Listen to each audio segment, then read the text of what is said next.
One, two, 1, 2. Welcome everyone to another episode of Jazzy Talk. This is mimiq, and tonight I have with me a member of the Colorado FGC. We have mimiq in the house. What up, mimiq?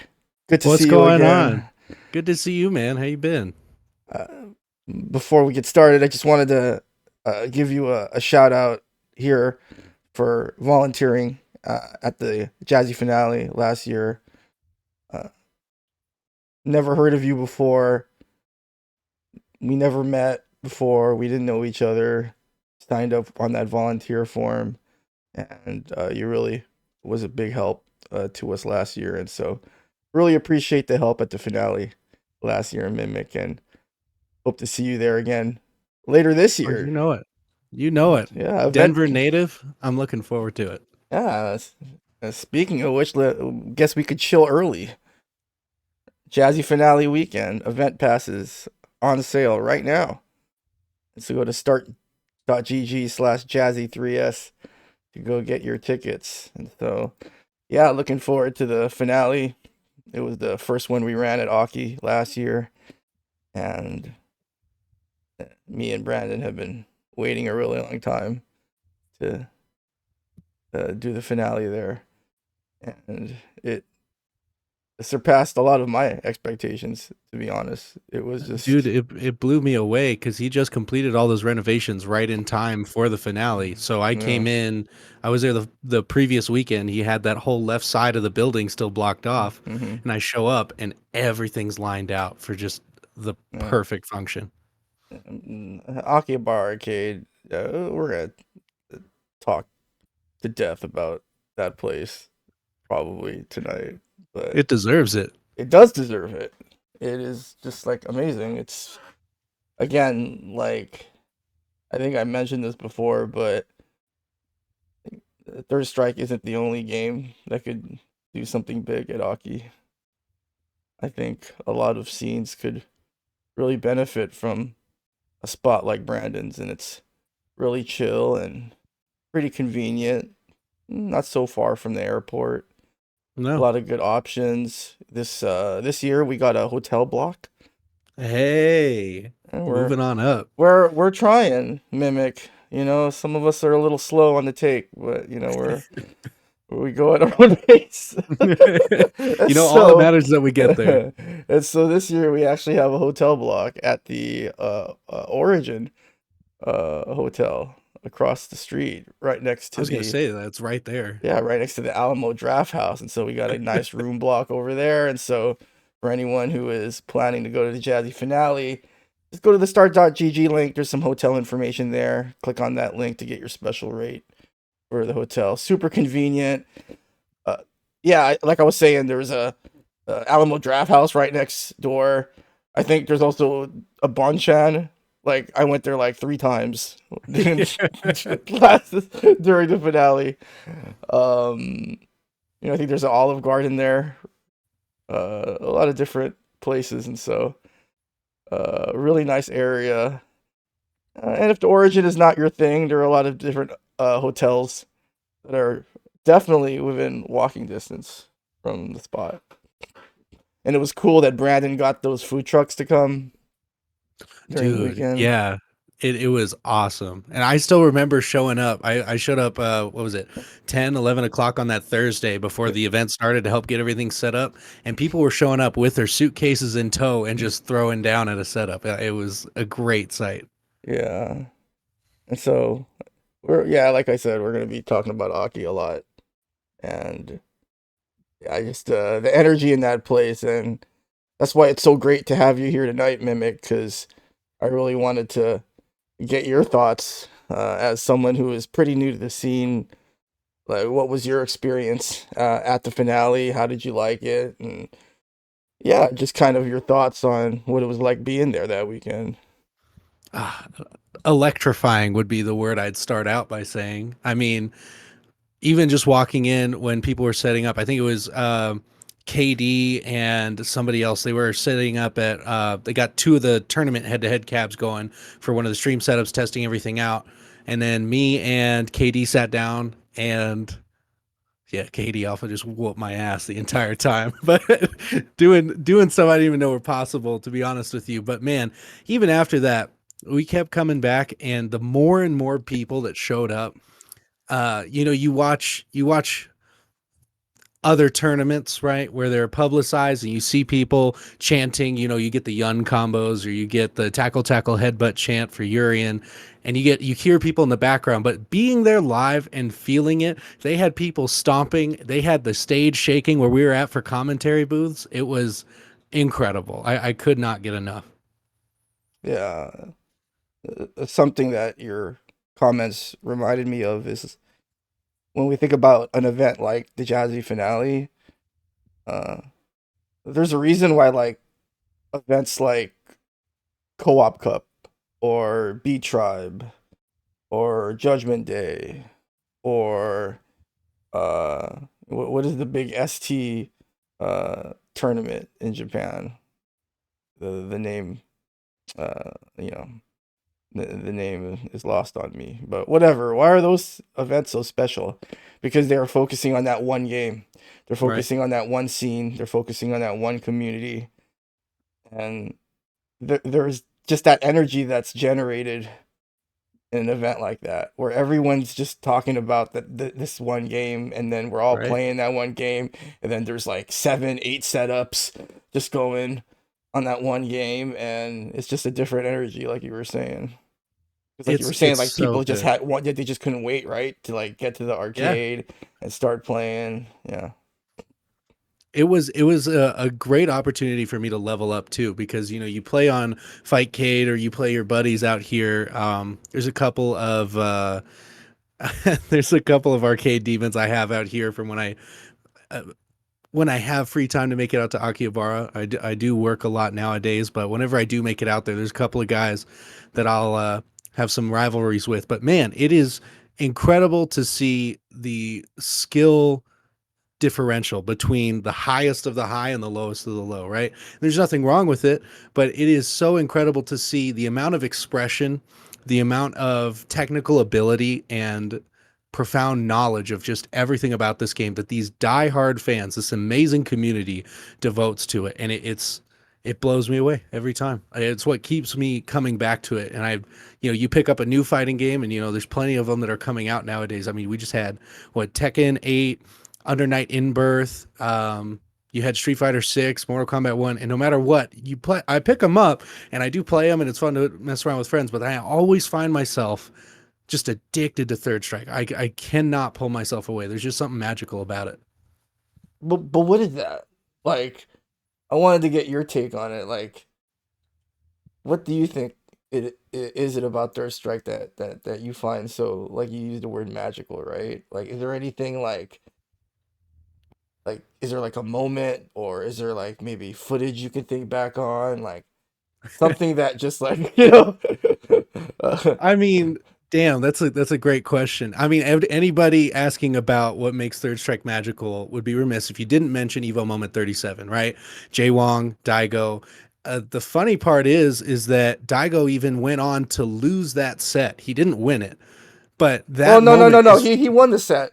He Oh, beat he won Just the set. Yeah, he beat Justin, and then he lost to KO in grand Oh, that's finals. what it was. That's right. Yeah. But nobody talks about that L, right? Nobody talks about Yeah. him falling out of the bracket. They talk about him absolutely beasting on Jay Wong in a high stakes tournament match, right? The amount of energy and the amount of emotional stress, if you will, that goes into a moment like that is insane. To be able to still pull all of that off. In the meantime, you've got Jay Wong mashing his stick and talking shit right next to you, trying to get you to mess up your timing, and he just stays through it. Um, the my favorite thing is that even after all this time, we're still coming up with new things that are possible in Third Strike. Like I just tagged one of my buddies today in a combo from Arlieth. I think they were half a stock down, right? I think they had 30% health left of Makoto versus Ryu. Denjin Hadouken just stuns him, right? And then all of a sudden he jumps up, he parries a heavy punch, an EX fireball, and a DP, and then just destroys him with SA2. And it's incredible. And the main thing that makes Third Strike magical for me is the fact that you can look at the entire game as everybody being viable. Are there going to be better characters? Absolutely. Are there going to be people that tend to lean more towards a tier list? Absolutely. But the parry system is godlike in the way that is the perfect equalizer. If you can button check somebody just by pushing forward and being able to interrupt them and change the entire flow of the match in an instant, it's incredible. And not only that, it's the most rewarding feeling when you have that last pixel of health and you know you just have to go for the parry. You have no other chance. It's a tournament match. You're not just going to get chipped out. And you go for it and you hit it. There's no better dopamine rush than that right there. Even if you lose the set, even if you lose the round, it's incredible to know that you pulled it off and that there's the skill gap is so deep, but the learning curve is there that it isn't too steep to be able to undertake it. Yeah.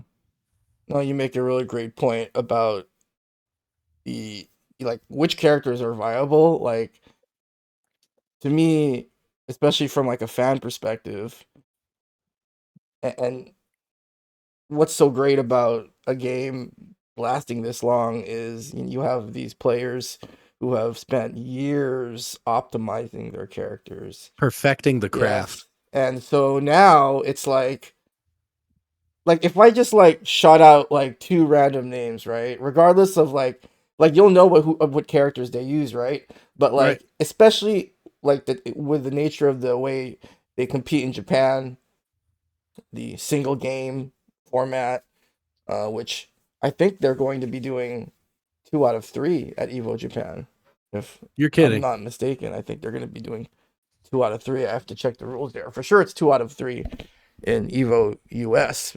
But so that's going to be an interesting adjustment maybe for the Japanese because again, a lot of the tournaments are this one game format. But like like in like Brutal. one game, right? If I threw out like two names, like if I said, okay, um, you know, like if I said something like, dude, I'm trying to think.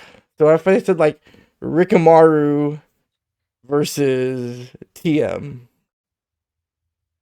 so like godlike Chun, godlike maybe greatest Q, like on paper, right? Like Chun Q, Right. like this, but like how do you place a bet on that, Mimic? You don't, Like because how do it you really comes down to like would it. you really bet against TM one game TM No versus way. Rikamaru? Like it's hard to bet against Rikamaru, but like how do you like I don't know, maybe people in the chat, who would you like? TM versus Rikamaru, one game. One game for all the marbles. Who I'm who, taking who would TM you every who time. would you see? But that's the thing. Is that an emotional choice or is that like a choice Well, rooted in it's an logic? emotional choice because Q is incredible and one of my favorite fighting game characters of all time, and I really wish he got more love and appreciation. It's there's just we talked a little bit about it. I can't stand typically the charge character archetype, right? I don't know what it is. I like having instant access to my moves. I want to be able to have that much more reaction rather than thinking 2 seconds ahead at all times. But there's just something about him. He says nothing. His win screen is just dots and question marks and exclamation points, but there's so much depth to this mysterious character that and somebody that can execute him to that level of skill, I always want to see that, whether it's an underdog win or whatever you may take it as. Like remember that one co-op cup when Piero Lucifer, who by the way is just announced is headed to HFS in France along with Sugiyama, and so looking forward to seeing them play over there. But remember that one cooperation cup when Piero beat I think he beat Nuki Um, I just think like basically like beat like four straight gods of Third Strike, and I completely forgot who exactly he beat. But I know one of them was Dookie. Like it was just amazing. Like that run that he made. I still It's watch like that one game YouTube clip all format, the but it's time. Remy though. So like, who do you like? To me, that's really like part. Like maybe that's just part of the magic of Third Strike, right? Like if you like just threw out two names in one game format, you know, it's and it's weird because we always use this word like in a negative light, maybe. But like maybe the one of the reasons why Third Strike is so hype is because it is random. It is very It is. random. It's so It is random. so random. Well, and the way you can look at it too, I love thinking of Third Strike and more than most other fighting games as a strategy game, right? More than anything else at its core, right? Think of it as a game of chess where you can absolutely, if you're godlike or if you're just the dumbest person on the planet, you think he's going to throw out something here and you press forward and you get the parry, it's free and clear. You get your entire answer just from that. And more it comes down more than just being fundamentally better or having more technical capabilities than your opponent. It comes down to outplaying the person on a mental level. You can coax some people into doing some dumb things that you're just like, okay, this was going to happen. And here you go. Here's your answer for it. Don't do that to me again. You know? Yeah. It really is like I know we always use that word like in a negative light, but like maybe that's part of what makes it really sick.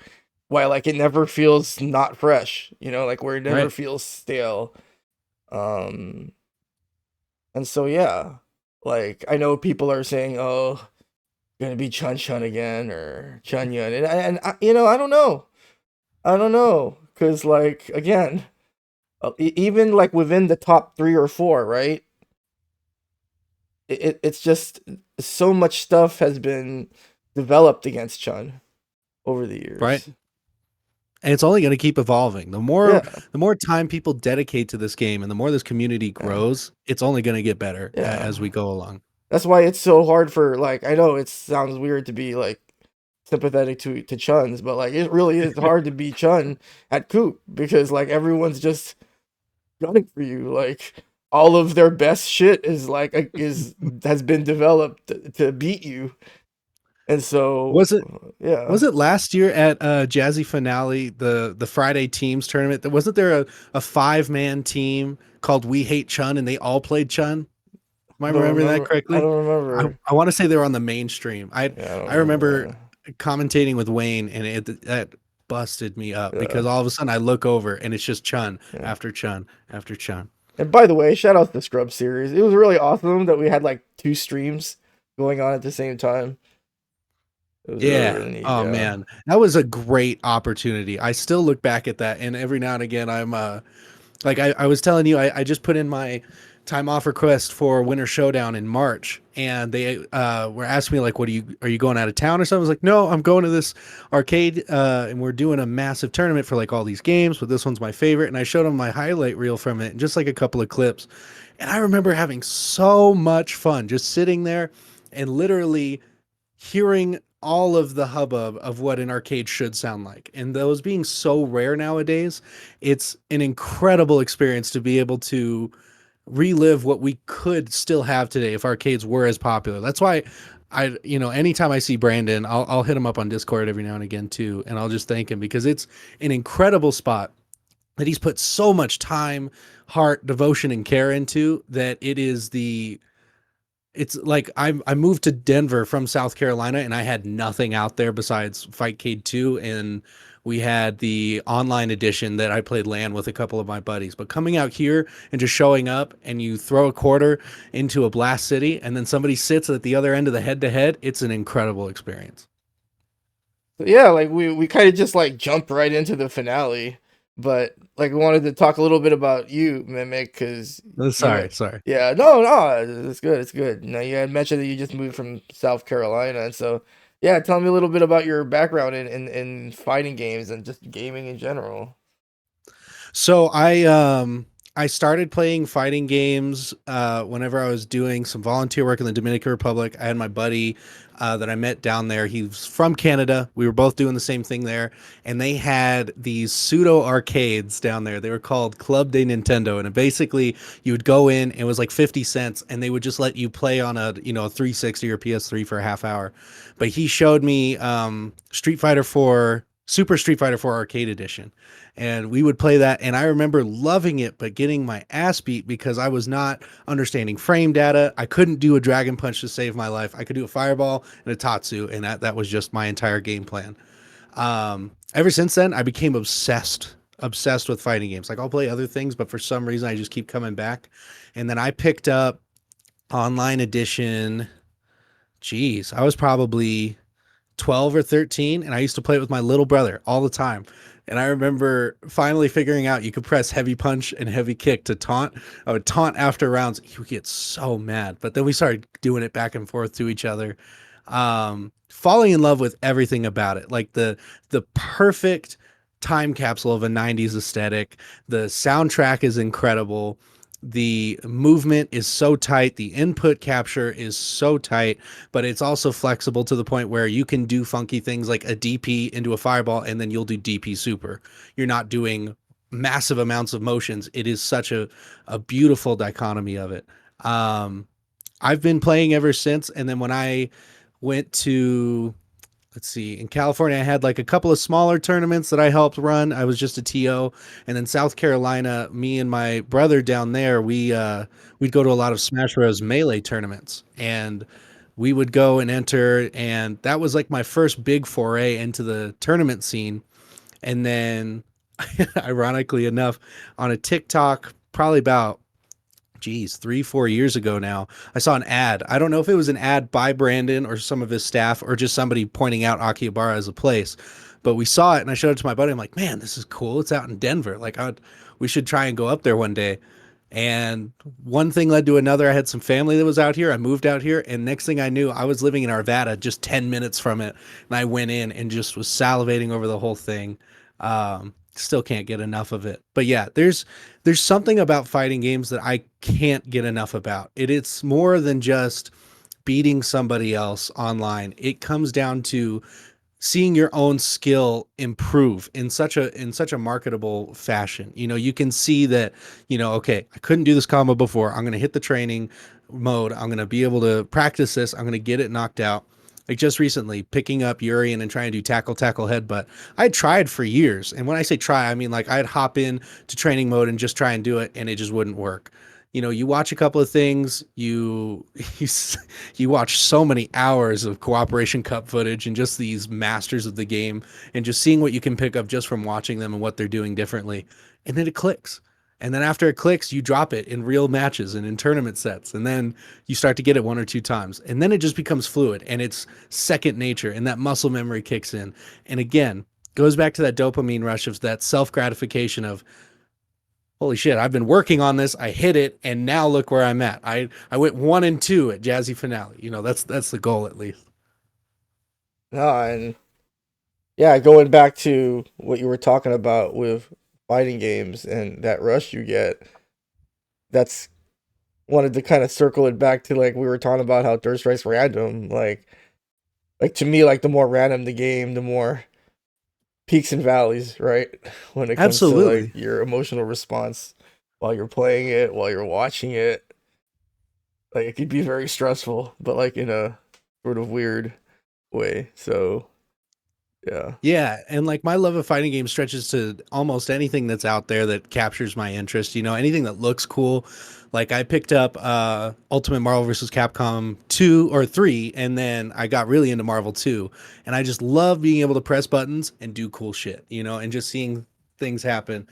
But the main issue with me for really wanting to take Marvel 3 seriously, for instance, you can get locked into some pressure that there's just no way out of. You can push block, you can try and get them off of you, but at a certain point, it lacks that same random magical factor that Third Strike has. You can red parry, you can straight up parry, you can guess a lot of different things. There's a lot more breathing room to a point, depending on the matchup. If you're playing against a Yun and he's using, what is that, SA3? and he just is going ham. You're locked into it, and it's just a guessing game while you're just trying to run out of clock. But it's that same thing. There's so much capability to that game that like it encouraged me to pick up a grappler character for the first time, maining Hugo for like a year and a half, because somebody can come in at you. They're going to have to do damage at some point. You guess right, you parry it, or you get your technical skills up enough and you get familiar with how many hits are in a special move. Like I remember, I think I posted on Twitter, it had to be like 3 or 4 years ago. The first time I did red parry off of a EX machine gun blow into SA1 was an incredible day. I just walked away from the setup. I walked away from my stream and I just clipped it, posted it, and I still have it hidden away somewhere. But again, it's just stuff like that doesn't happen all the time. And I feel like now it would be hard to find a fighting game that could implement parrying to the same degree that it would be able to be executed in the same way, you know, to have that same rush, to have that same skill tier. And really it's just so beautiful, man. I gush about this game all the time, and everybody's like, well, why don't you just play the new one with better graphics? I'm like, because this is the shit, you know. This is it for me. Do you play six though? You know, I bought 6 at Huh? peer pressure from my buddies. um I will say There I was some do like six the going combo down at the system. finale last year. There was, There yeah. was some six going down. I really enjoy the combo system. I'm not a fan of the way the game plays.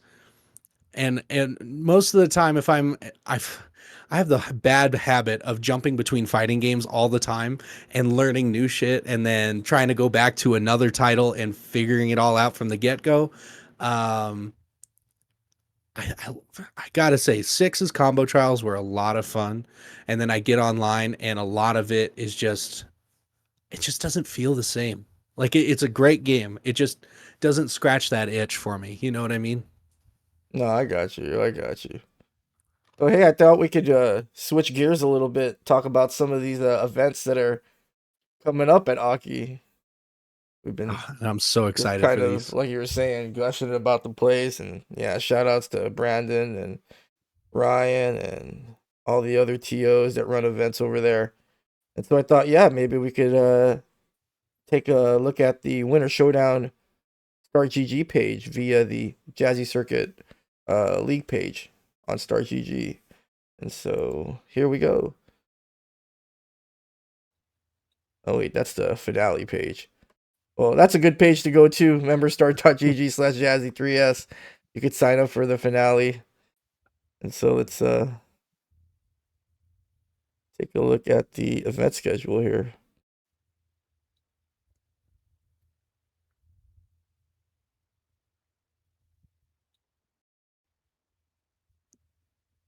I gotta say, it's incredible for me to be able to live so close to a hot spot for Yeah. all these major events. It is Yeah. the the worst excuse I have as well. Mhm. Now I'm close to it. I have no reason not to Mhm. go. That logo is really nice. That Winter Showdown logo, that is So really clean. nice. So Are clean. there going to be shirts? I hope so. I mean, anytime I'm going to one of these Like if major tournaments, I'm walking away hundreds of dollars less because in my if bank account from all the merch. because if they make a shirt with that logo, and take my money, 'cause I will buy one. Shirt or a hoodie, I'll take both. Yeah, that logo is clean. So yeah, here we go. Winter Showdown 2024, March 8th through March 10th. And so, Mimiq, tell us a little bit more about what you know with the event. I am so excited for this event. I mean, if you look on the left side there, you can see the massive amount of games that are being represented, all of these communities. We talked a little bit about Akihabara being just an incredible hotspot for everything. We've got Skullgirls, Ultimate Marvel 3, I'm entering, Third Strike, obviously, I'm entering.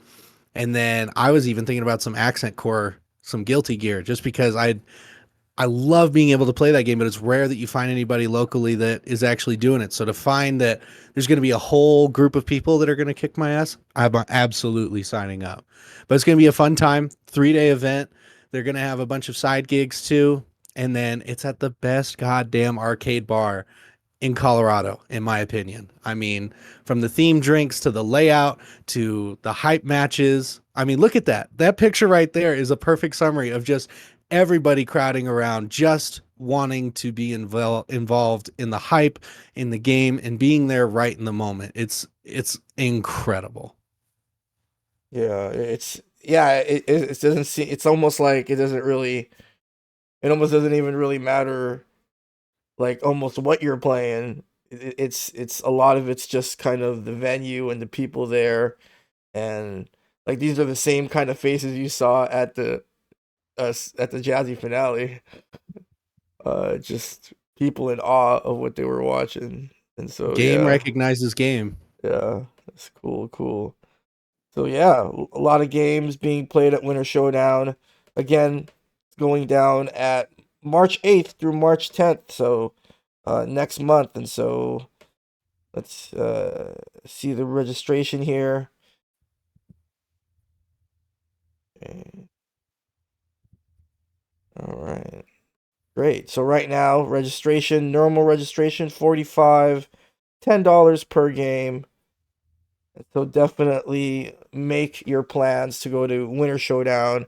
If you've never been to Akihabara Arcade, that weekend would be a great opportunity to check it out and play some fighting games and yeah, get hype. Get to meet some dope people too, man. Meet Mimic. I Yeah, Meet I'll be Mimic. out there. I'm gonna be up on commentary, doing some TO work as well, helping out where I can. I mean, even last year, I still keep in contact with some of the dudes that I met from the Jazzy Finale Weekend. I mean, you see these guys on Fightcade on online too, and it's an incredible experience because now it's so much easier to meet people that are just as obsessed with this stuff as you are. You know, having that common ground.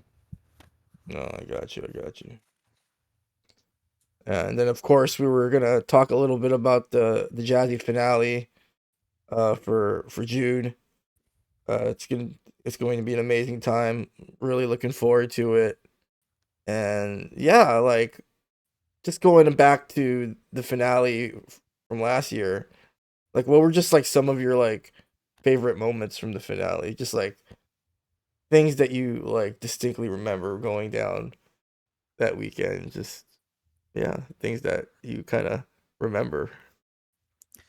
I remember that first couple of games when I sat down at the tournament setup at the front, or like the stream setup when I was playing against KD, and I had like I'd followed KD Alpha on Twitter for a little bit. I had seen their tweets, you know, I've somewhat familiar but didn't exactly connect who it was. And I was like, okay, I'm ready. I'm gonna throw down. I pick Hugo, and then all of a sudden it's just wow, every single time. And learning, that was the day that I learned that if your last hit is a special or super cancelable move and you cancel it frame one, the entire animation freezes during the startup of your super as it hits KO and then slowly passes through. I didn't even know this game could get any more epic, and then Katie's out here teaching me new shit. Um, I gotta say, man, the commentary was an insane amount of fun. I did it with Katie Alpha for the first part of the team's game, and then he had to bail for the mainstream setup for his team going up. And me and Wayne were up there for the better part of like an hour and a half, hour 15 maybe. It was just so much fun feeling the electricity of everybody. I mean, I talked about it briefly. The stage would literally shake. People would get so hype about what was going on. Because if you haven't been, basically the commentator booth is like a stage that's recessed and in between two walls. So the commentators sit all the way in the back, and then they've got a setup for like a desk for you to have like your stream PCs and everything going. And then they have a massive projector that is showing the games that are running for either the Scrub series or the main channel, whichever one was going at the time. And people would lose their minds, and they would be jumping up and down, they'd be chanting, and you would be sitting there and your monitor that you're trying to cast from is just starting to wobble. That was so much fun. And then not only that, the the amount of theme drinks that I ended up ingesting during that period, and then trying to TO at the same time and keep a straight face when you're having to call out legalize ranch, you know, or some of these whack ass names some of these guys have. It's hilarious. I want to say one of them that I called out. I was trying to find him for the longest time, and it was not my girlfriend or some shit like that. It's hilarious because taking it as a TO as seriously, this is an important event. You want things to run smoothly, so you're hunting somebody down. But then you kind of take a step back and you look at yourself from a third party's view, and you're a random dude just yelling out, "Not my girlfriend. Report to setup 5." Like How was that running brackets at the finale? Oh, it was great. Yeah. I mean, and I had TO experience before, but most of the time when I would TO, I would be it. There would be the main head honcho that you'd report to for scores or any discrepancies, but they weren't really involved. So everything came down to you. Anytime there's an issue, anytime that something came up and another setup became free, all of the TOs were always in communication and always helping each other out. And like, speaking of, whenever I was calling, trying to find somebody, another TO would shout out from across the room, like, "Hey, he went to go check out over here. He's going to go grab a drink or something. He'll be back in 5." That kept everything moving so much smoothly.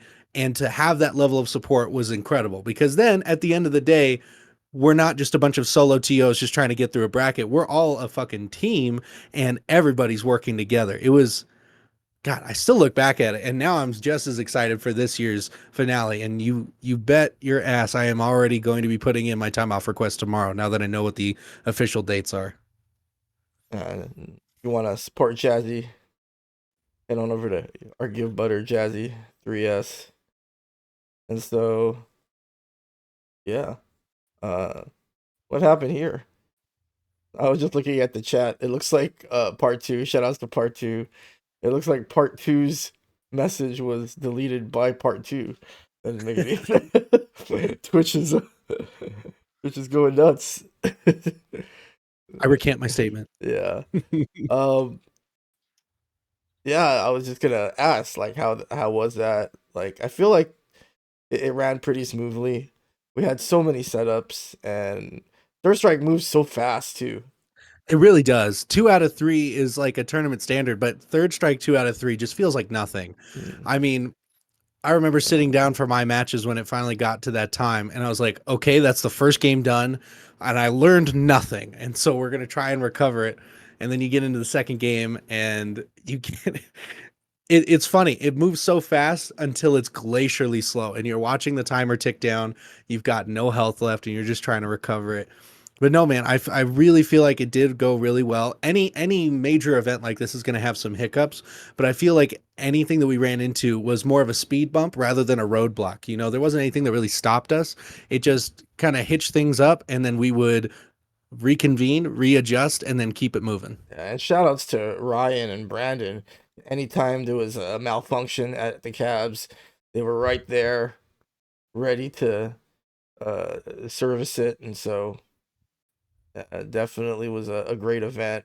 Felt like we all worked together to put on the best finale that we could, and looking forward to running it back, especially now that we have that 1 year under our belts. Now that we have, Yeah, because that was my first ever time at the venue. I had never been. you're kidding. Yeah, that was my first ever time. Yeah, well, and I was So yeah. talking about this in commentary with Wayne when we were up there. That whole left side where the fighting game like pavilion was, they had that blocked off for, I want to say, the better part of a month or two. I could be wrong in the exact timeline, but I remember going in there several times, and they would have a third strike set up for a 2-player Blast City cab out in the front area, like right in front of the bar. And then they had a claw machine sitting right in that doorway that would lead to the fighting game pavilion, if you will. But I remember walking in Thursday morning and just seeing it explode. And I mean, it was massive. And the stage was redone. The entire layout was incredible. And yeah, the amount of setups we had were crazy. It was a good chunk of like 8 to 10 setups, right? Of like official cabs. And then we had another couple of them just to keep people from icing out, that were like the almost like the View Lake style cabs. Yeah.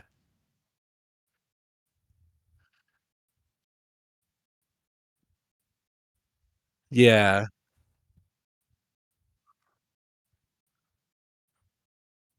I'll take what I can get, really, to be honest with you, in between sets.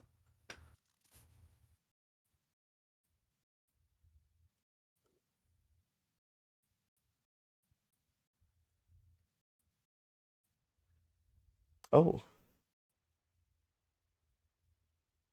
So Jose says I was muted, I guess, is coming through on the stream. Oh, okay. Hopefully they can hear me now. Okay, you can hear me, right? Oh, yeah, I've heard you. Yeah, it's weird. Yeah. Oh, okay. Yeah. Yeah, yeah. Like I was saying, just that, just the energy during that weekend was really great, and so hopefully people uh, consider making it out to Akihabara Arcade, June 21st, 23rd. Maybe we could take a quick look at the Start GG page for the Jazzy finale. It's not far from the airport either. It's in Mm-mm. Westminster, which is a nice smaller area where you're not right in the big Mm. city, but everything's still extremely accessible. Yes. You've got so many different options for cuisine. You got a Bonchand, you got a studio movie, or not a studio movie go. What is that? That movie theater that's right there by that hotel. Alamo. Alamo, thank you. That's what it House. is. Yeah. So yeah, That place is this. really good. Yeah. So here we go. Jazzy Finale Weekend, June 21st to 23rd. Running it back at Akihabara Arcade. Like we were mentioning earlier on the show, we have a block at the Origin Hotel right across the street from Akihabara. Just a real short walk from the venue, just super close, right, Mimic? And so Oh, just not yeah, it's a jaunt if yeah, anything. I mean, you could get there in yeah, half, 5 minutes if you yeah. were really taking your time. So just go ahead and click on that link and make sure that you make your reservations using that link from the Start GG page to get that special rate. It's gonna be a really good time. And so definitely looking forward to again seeing everybody else at the Origin and at Jazzy Finale Weekend.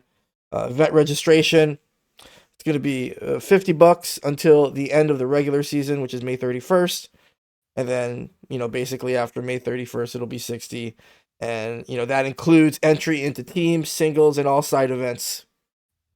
And then we have spectator passes for 30.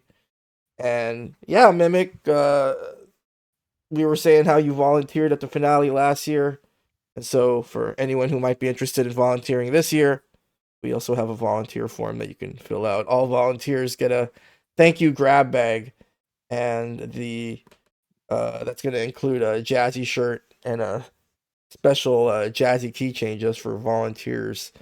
It's going to be really sick, and definitely looking forward to handing those out to everybody who wants to give us a hand over at the Jazzy finale this year. And so go ahead and register now.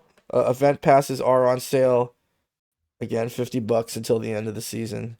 Start.gg/Jazzy3S.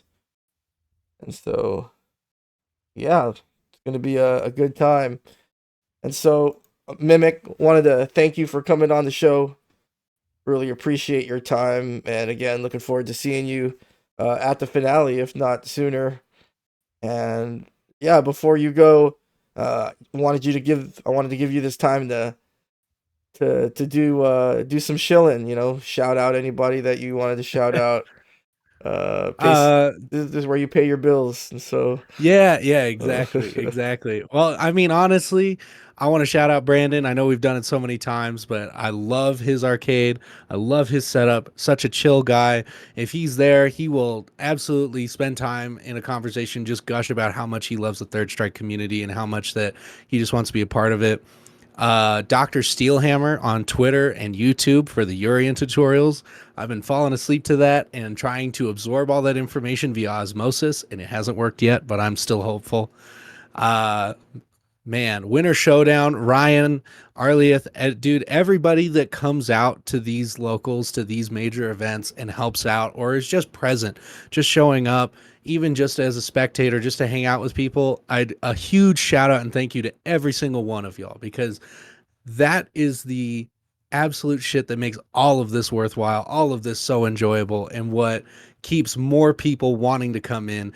And I feel like out of every fighting game community that I've been a part of, Third Strike is the most welcoming and the most helpful and assistive whenever you're picking up the game. And I feel like the Jazzy circuit really just takes that and cranks it up to 11 every year.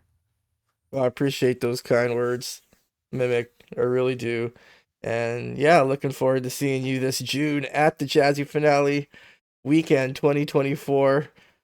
We are just 1 month into the season. Still a lot of Jazzy to go until we get to the finale.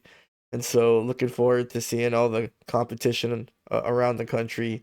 And you are, of course, welcome back anytime on Jazzy Talk to get your thoughts on what's going on in season 5. And so, yeah, until next time, appreciate all of you. I'll see you all next time. And have a good night, everyone. Peace.